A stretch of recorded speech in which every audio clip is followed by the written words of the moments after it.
Hey guys, what is up, and I welcome each and every one of you to a new League of Legends video. So as I'm sure most of you know by now, patch 7.4 has come onto the live servers, but we're going to be looking one step forward as I did 2 weeks ago and see what's happening already in patch 7.5 on the PBE. This will give us an early sneak peek at what Riot is planning to do for the next patch 2 weeks later, what are the biggest things that we should look out for, or things that we can start thinking about and expecting to see. So if you guys end up enjoying this kind of video and you want me to continue doing this sort of quick early patch analysis for the biggest changes happening on a fresh new PBE patch, let me know by simply hitting that like button. But let's not waste any more time and get right into the biggest current changes happening for patch 7.5 on the PBE. So a few days ago I made a video discussing that there is an Aatrox rework happening very shortly, and it seems like it's finally happening. Now this isn't going to be the major rework where they're actually legitimately almost changing the champion, but this is still going to be essentially a rework trying to put him in a better spot until the huge rework finally does happen several months later. So let's talk about exactly what Riot is planning to do. So first we have his passive. Now in a greater scheme of things, that is still very similar in concept. You know, it still has the blood well, it still fills up once you use abilities, it still has the potential to revive you, and it still gives you certain bonuses. But here's what's different, because it is still also quite significantly different at the same time. First of all, the passive has a lower cooldown for when and how often it can revive you. Second of which, as it fills up to 100%, which now also fills up faster if I'm not mistaken, only then at 100% of the passive will you finally get actual bonuses to Aatrox and actually get something from it. Because once it is at 100%, you get a buff for 4 seconds, which is called the Blood Rush. Now Blood Rush will give Aatrox 25 base attack damage, which is quite generous.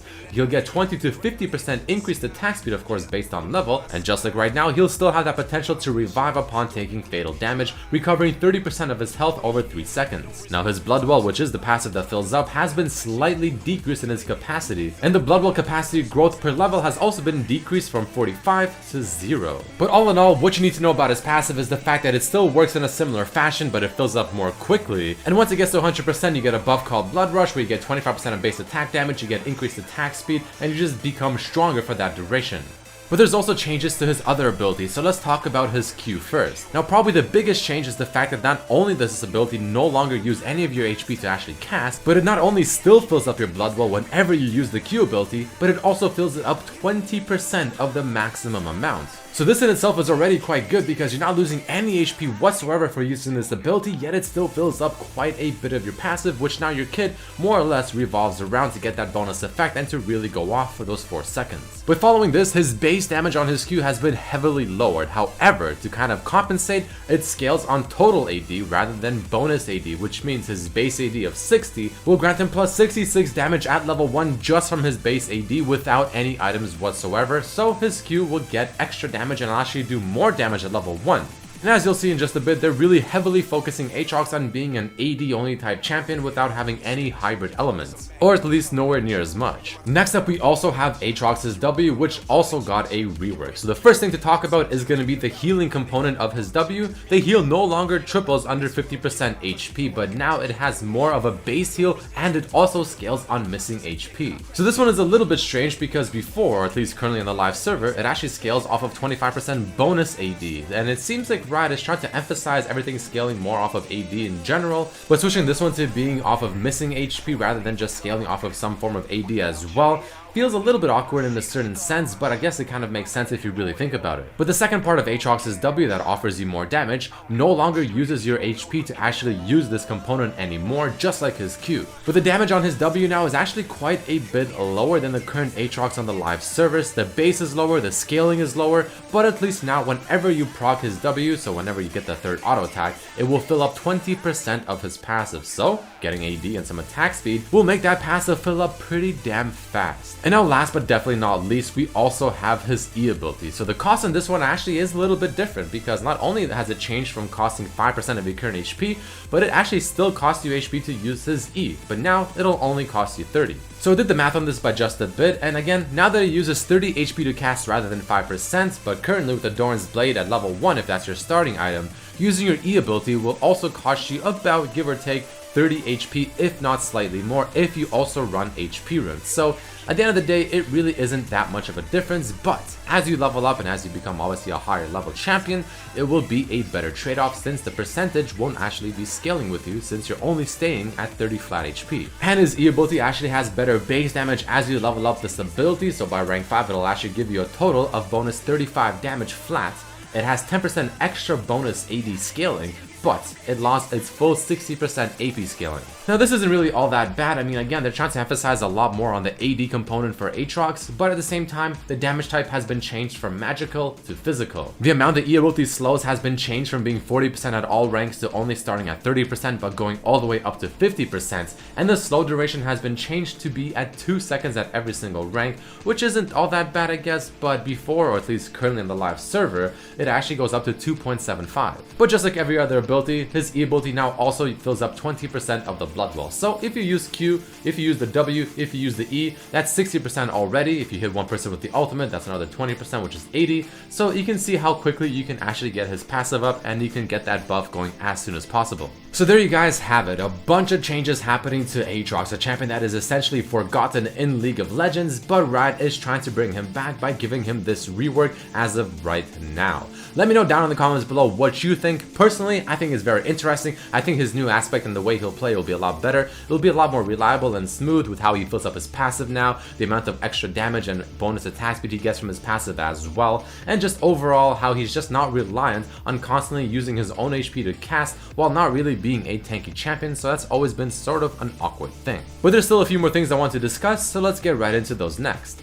Next up, I want to discuss Fizz. First of all, Fizz's Q AP ratio has been increased by just flat out 20%. So his Q ability is obviously getting buffed. Next up, we also have his W, where the bleed duration has been lowered from 4 seconds to 3 seconds, which, if I'm not mistaken, is a good thing because the damage that'll be done is the same, but it'll just happen faster. On top of this, the mark duration has been increased from 4 seconds to 6 seconds, which also is a buff, even though it's not really the biggest buff in the entire world. But here's the part that sort of makes up for the fact that his Q and W just got buffed. His ultimate. Now this thing has been very interesting to say the least, because there's been so many times where the ultimate pretty much actually missed, but it would still somehow find a way to attach to some nearby target even though it honestly should not have. So essentially Riot is fixing this. The auto pickup on miss is less generous and, I quote, ground attach removed. The fish now flops on the ground and plays a death animation whenever it misses. So this is Riot's attempt at trying to make this not as annoying to face. So again, even though his ultimate did get this somewhat decently big nerf,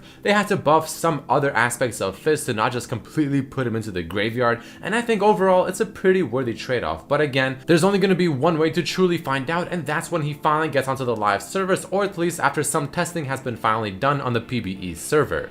Next, let's talk a little bit about LeBlanc because she's also receiving some changes. Now, I'm not entirely sure how I feel about LeBlanc's changes here, but I mean, I guess you guys can let me know down below as well. So here's what's happening. Essentially, her Q ability has been doubled in damage when it comes to dealing damage to minions, right? Flat out, double the damage. Regarding its base damage, regarding the actual AP scaling, it has been simply doubled. Which I guess, okay, fine, it makes sense, you know, better wave clear, whatever, sure, that's cool. But then her W, Distortion, has had its damage overall, not just to minions, overall lowered by quite a decent amount, because before, or at least I guess currently on the live servers, it starts at 85 and it goes all the way up to 225 at rank 5, while having a plus 60% AP scaling. Now it starts at 40, which is less than half, and it only goes up to 140, which I mean is more than half of 225, but it's still really not that much. And just to make things even worse, it's only at a 30% AP scaling now, which is actually quite shit. So it seems like Riot is trying to emphasize the fact that you should be maxing Q first on LeBlanc and not W, but I mean, it's kind of a really strange way to do this. Again, Riot has noted that this is somewhat of an extreme change and it's definitely a work in progress, but I really hope that they don't go with this because it is completely just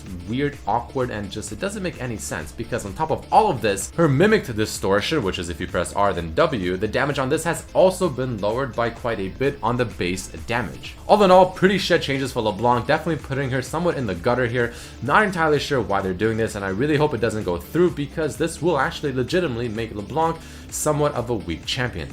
Alright, next up on the list, I want to talk about Kindred. Now, Kindred at one point was an insanely strong jungler. She was insanely highly contested, very, very strong, extremely overpowered, but at the moment, I mean, honestly, what is this champion? I mean, this champion almost doesn't even exist. But it seems like Riot is finally putting some attention to her, or them, or whatever you want to call them, and maybe this is enough to bring Kindred back into the meta, because the changes are actually quite damn good. So the buff is going to be to their passive, the one that marks certain camps around the map, and jungle monsters, scuttle crab, baron, all that shit. And it's going to be working as follows. So there are 4 different tiers for Kindred's passive currently, and on the new Kindred as well, where it decides as to which targets or which jungle camps or what it's going to mark passively for you to go ahead and get. Currently on the live servers, tier 1 is 0 to 2 marks, and it can mark either the scuttle crab or the raptors. But now on the PvE, tier 1 is when you have no marks, when the game essentially just started at 2 minutes and 30 seconds, I believe, or something like that, and you're guaranteed that it will mark the scuttle crab, that it'll not mark anything else in the game. This makes it so much easier to get your first stack. You don't have to put yourself at the risk of going to the enemy jungler just to get your mark early on. Besides, I mean, usually the enemy jungler will just go ahead and kill the camp before you can get to it anyways, and then it'll take even longer to get your mark. So this is just better overall. And then you can see with the rest of the marks and the rest of the tiers, it just works better. It's a lot safer. It's not making you go as deep into the enemy jungle to try and get your marks for your passive, and it's just overall better and safer. Personally, I think this is actually quite a fantastic change. It'll make Kindred just overall more consistent and reliable. You won't have to be putting yourself at risk to actually get the damage that you want, and you can just be overall a safer champion and actually snowball much easier, because again, there's a much better chance you'll be getting your first mark off of the crabs compared to if it went on the raptors instead, and you go for it and you just end up dying, and chances are your jungle is completely effed. So very excited to see how much this will affect Kindred when she goes on the live servers. Following this, very quickly, I want to talk about some nerfs happening to Edge of Night, because this item has been currently considered to be insanely broken. So, the AD has been lowered by 5, the unique active cooldown has been increased by 15 seconds, and the unique active duration has been lowered from 10 seconds all the way down to 5, literally half. Now I can actually see these changes being quite good. I mean, the actual active duration when you actually have the bubble around you has been just way too long. 10 seconds is quite a bit of time. 5 seconds maybe a little bit too short, maybe 6 or 7 would have been the better spots, but regardless, a pretty damn big hit to a very, very strong item.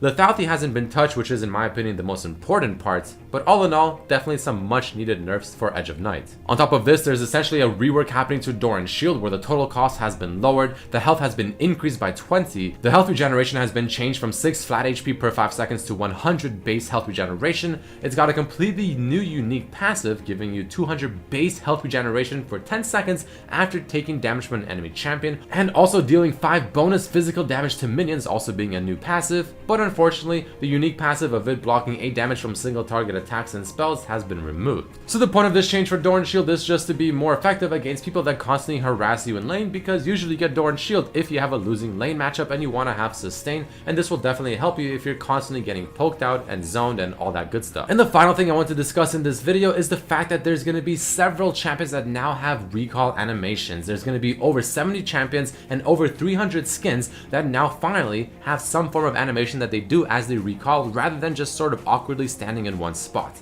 This isn't really the biggest change in the world, but it is something that's really small yet also extremely effective, because I've always found it very annoying that certain champions would have this really cool animation even in certain skins as they recall, but their base skin or other champions just simply have absolutely nothing.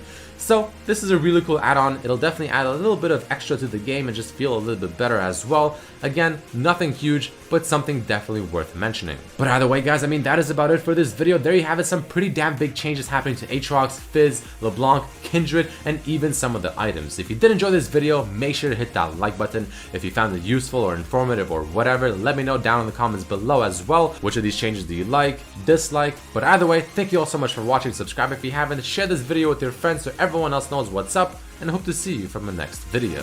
Peace.